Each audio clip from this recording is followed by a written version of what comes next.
For Stephen Robard, life had really just begun after he'd married the love of his life and his teenage daughter Marie had moved in with them.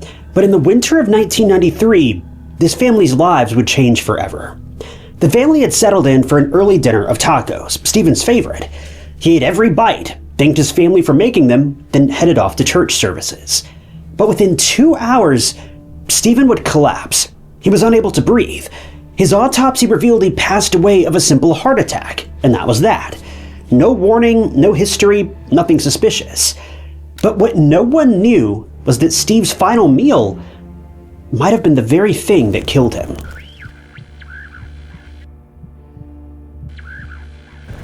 Marie Robards was born into a life that at first felt pretty normal.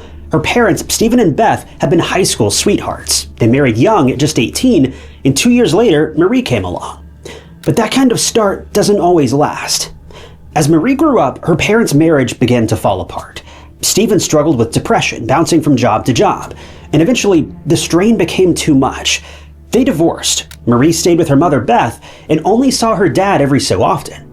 Still, Stephen never fully disappeared from her life. He'd served in the Navy, and despite his struggles, he tried to rebuild.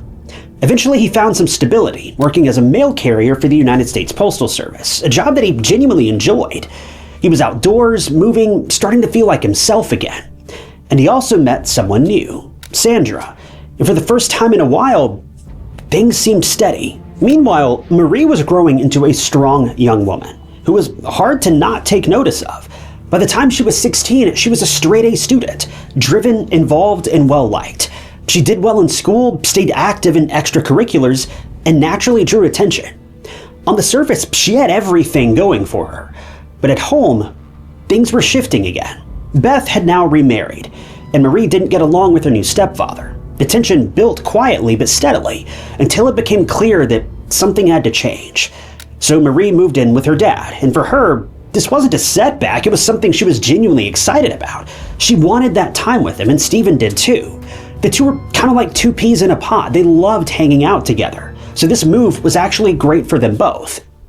By then, Stephen's life looked different. He had a stable job, a bigger apartment in Fort Worth, and a sense that he was finally getting things back on track. And now for the first time in years, he had the chance to really be a father to Marie, and he took it.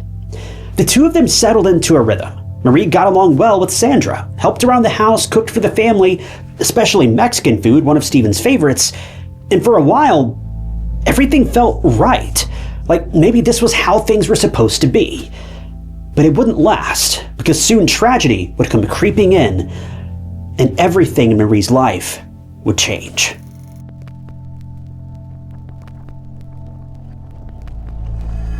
It was February 17th, 1993, and it was a regular evening in the Robards family household. Stephen had just had dinner, tacos made by his daughter, Marie, and he enjoyed every morsel of it, and he thanked Marie for making a delicious dinner before he headed out the door. See, he was due to attend a church service on that particular evening, but as soon as he got to the church, he started feeling unwell. He couldn't put his finger on it, but he just felt something was wrong. He was out of breath, he was in distress, and he just didn't feel good.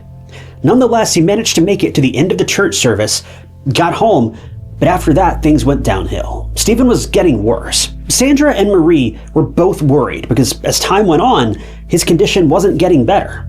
Ultimately, Sandra decided to call 911 and an ambulance was dispatched. According to her, Stephen was feeling very nauseous and he fell unconscious after a while. The ambulance was racing against the clock to reach the Robards' house, but tragically it was too late. Before the ambulance even got there, Stephen had sadly passed away, and he was only 38 years old. Sandra and Marie were right beside him during his last moments, but nothing could have prepared them for the grief and the pain that was about to hit them head on.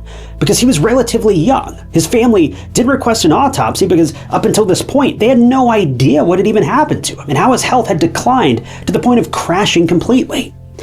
Well, according to the autopsy results, Stephen's cause of death was a heart attack.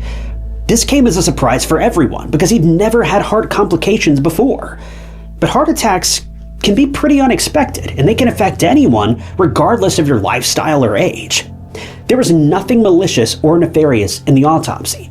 The medical examiner didn't find anything suspicious in his system, and everyone was just bereaved. Stephen was young, yes, but death can be uncertain and unexpected, and it hardly ever comes with a warning. Naturally, Marie, Sandra, and even Stephen's ex-wife Beth were all devastated. Sandra lost the love of her life, Marie lost her dad, and Beth had lost the father of her first child. The last thing Marie remembered about her dad was how happy he was when they were having dinner before he walked out that door and came back sick. She was only 16 when she lost her dad, and no child should ever have to go through that. Stephen's death, it came as a devastating shock to everyone. Or did it?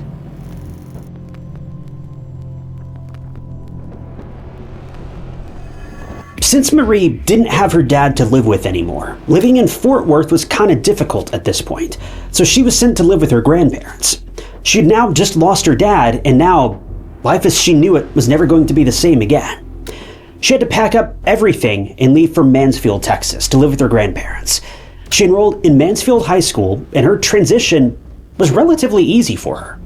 She was very smart, and even though she was going through a rough and unexpected patch in her life, she threw herself into her studies to keep herself busy. She ultimately graduated from high school and went on to attend the University of Texas to study pre-med. She wanted to become a pathologist, and in order to aid her studies, she used the money she got from her dad's life insurance policy payout, which was about $60,000 to be exact. It's heartbreaking that Stephen wasn't there to witness his daughter graduate from high school and get into a good university and pursue her major. But even after his passing, Stephen was a major stepping stone in Marie's life. His insurance payout helped Marie achieve her dreams.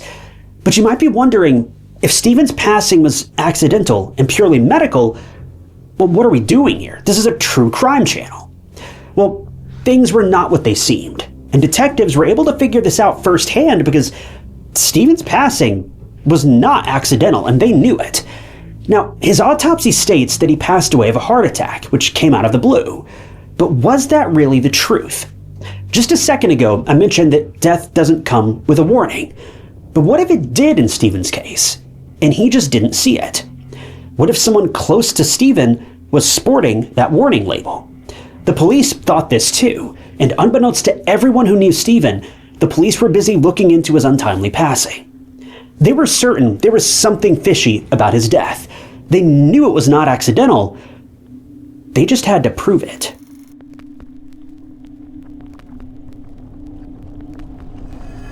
About a year after Stephen lost his life, the police were approached by someone.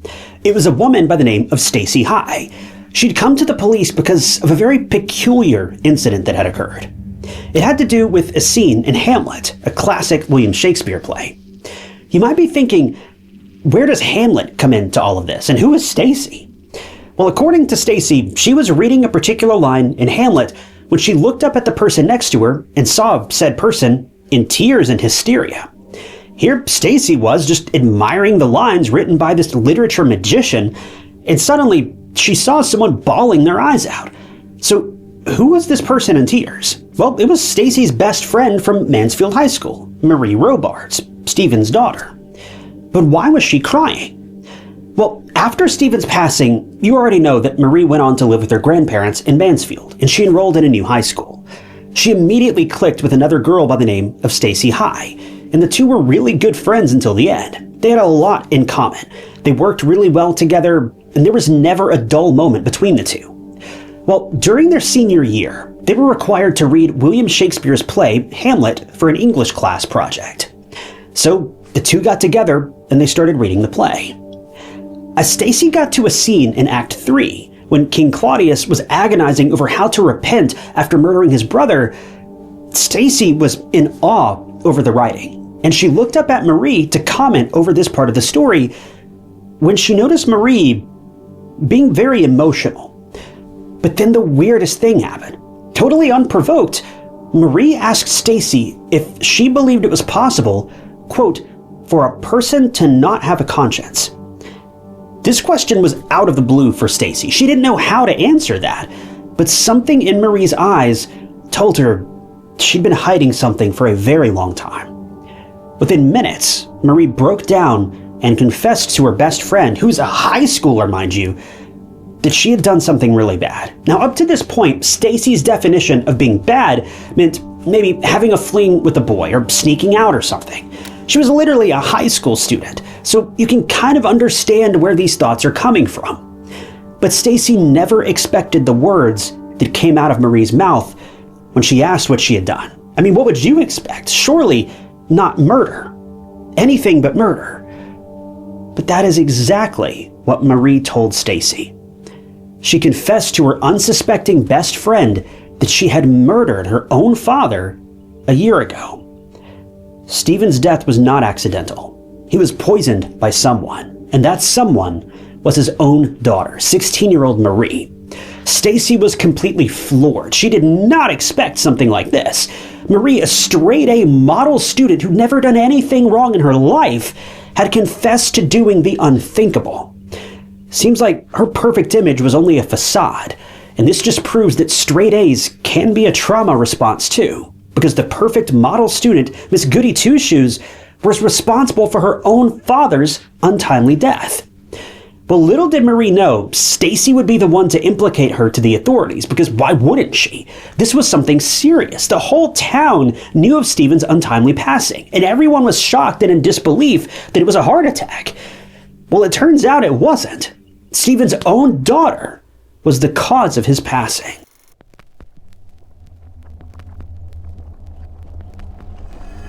Stacy got to the police station, and she told the officers everything. Now, I don't know if I mentioned this before or not, but Stephen's case was still under investigation at this point. The police were very suspicious of the circumstances under which Stephen had passed away. They were looking for that smoking gun, which they were unable to find a year into his passing. But now, they finally had it, in the form of Stacy's statement. When the police heard that it was Marie who was responsible for his passing, they were just as shocked as everyone. The last person anyone would have suspected was Marie. The police were looking into the people closest to Stephen, but his 16-year-old daughter was not on their radar at all. So to say that this was a revelation to them would be an understatement. But the police still wanted to know how Marie had planned all of this, and luckily, she had told Stacy everything, like she was some sort of human diary. According to Stacy, Marie was in chemistry class once, and the students were in a lab when their teacher pulled out a white powder-like substance that's extremely dangerous if ingested. This chemical can cause a decline in the body's natural potassium levels, which is essential for the heart, and it can also cause a variety of symptoms like nausea, stomach aches, and heart issues. Exactly the same things Stephen experienced before he couldn't be saved.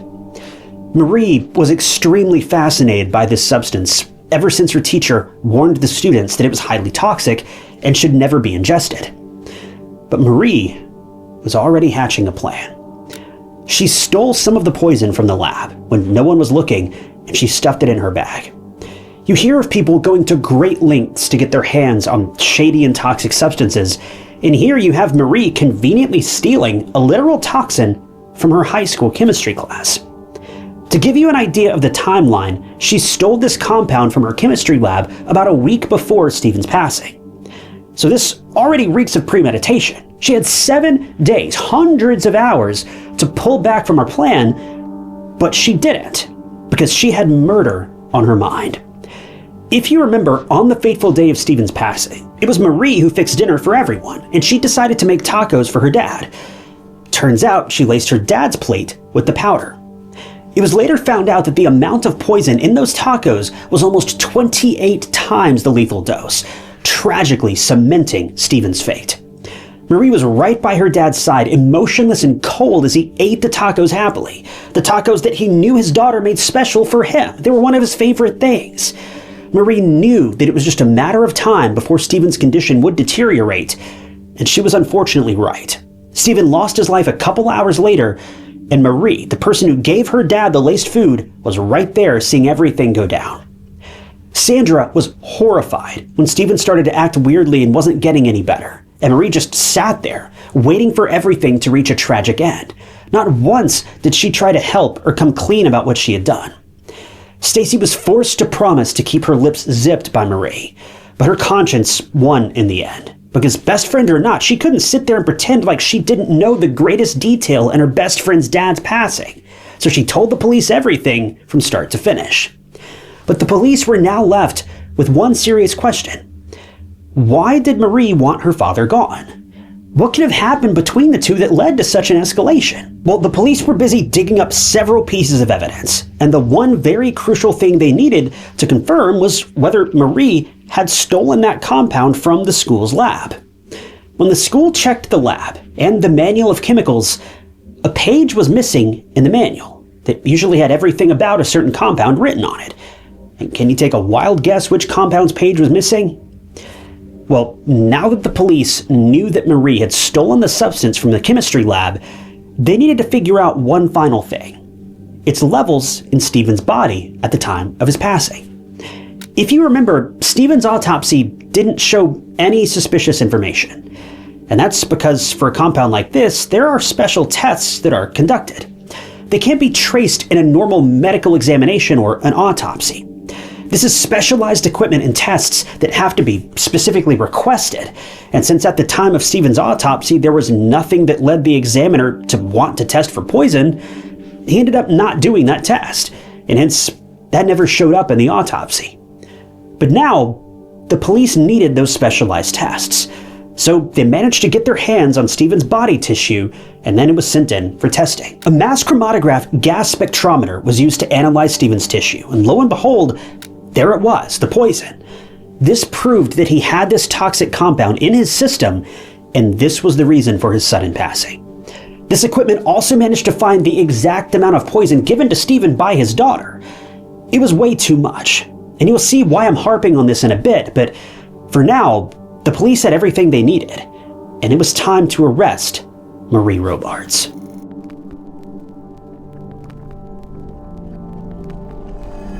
While all of this investigation was going on, Marie was in Austin, Texas, attending university, so the police went there to arrest her.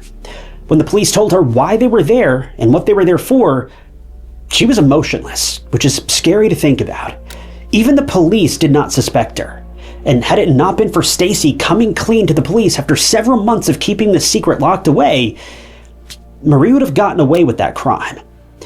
This case is interesting in the sense that no one suspected the pretty, poised, and polished straight-A student. She was literally right there in the background, but she was the main villain in this whole incident too. Luckily, the police had finally caught up to her, and they had brought her back to Fort Worth to be questioned. In that interrogation room, in front of the investigators, Marie confessed to everything. There was no point in hiding anything now. She knew that she was done for. But she told the police that it was never her intention to fatally harm her dad. She didn't want to kill him, she just wanted to make him sick. I mean, it's the oldest excuse in the book. When the police asked why, Marie's answer literally confused everyone. The reason why Marie went through all of that trouble of taking her dad's life was because she didn't want to live with him. That was the only reason. Stephen was not doing anything malicious. He was not rude, aggressive, or abusive with her in any way. He was quite literally the best dad he could be in his situation. But for Marie, it wasn't enough. Stephen's efforts were all in vain because all Marie wanted was to live with her mom. Marie didn't want to live with her dad, and that's why she did the unthinkable. That was it. The reason for her actions was as petty as it is minuscule. From the outside, everyone thought that Marie and Stephen were the best of friends, or at least as much as a father and daughter can be, but the truth was much darker. But the thing is, it was Marie who had the beef with her mom and her mom's new husband in the first place. She didn't want to live with her mom anymore, and now once she came to live with her dad, she wanted to go back. She was 16 and just 2 years away from becoming an adult and making her own decisions and facing the consequences herself. She literally couldn't wait for just a couple of months to pass and move out on good terms without harming anyone.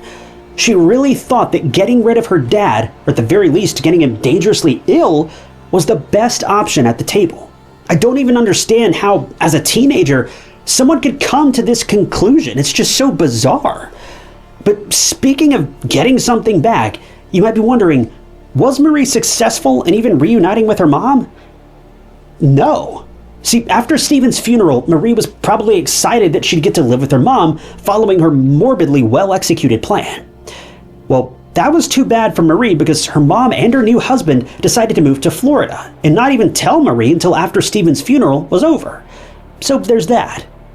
She literally didn't think twice before pushing her dad to the brink of his end, and in the end, she didn't even get what she wanted. Her mom wanted nothing to do with her. She wanted to start a new life with this new man in Florida. This was why Marie was forced to stay behind with her grandparents so that she could finish high school in Mansfield, then get into university. It's devastating that Stephen's passing was for nothing.